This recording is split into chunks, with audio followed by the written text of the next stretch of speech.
তখনই সেখানে থাকা একটা ফ্রিজ থেকে অনেক শব্দ হতে থাকে।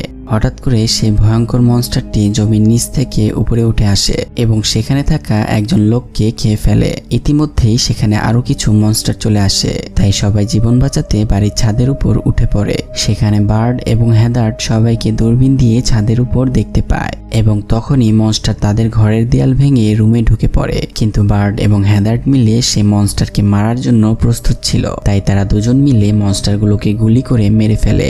এখন আর মাত্র 2টা মনস্টার বাকি রয়েছে, কারণ বার্ড এবং হেদার্ড মিলে অনেকগুলো মনস্টার মেরে ফেলে। তাই সবাই তাদের এমন সাহসিকতা দেখে খুব প্রশংসা করে। কিন্তু সমস্যা এখনো শেষ হয়নি, কারণ মনস্টারগুলো খুব তাড়াতাড়ি তাদের ঘরের খুঁটি ভেঙে ফেলছিল, যার ফলে অনেকে মারা যায়। তখন আর্লের মাথায় একটা বুদ্ধি আসে। আর্ল দূরে দাঁড়িয়ে থাকা একটা বুলডোজারে করে পালানোর কথা বলে। তাই ভ্যাল মনস্টারগুলোর মনোযোগ সরানোর জন্য একটা খালি গাড়ি স্টার্ট দিয়ে অন্যদিকে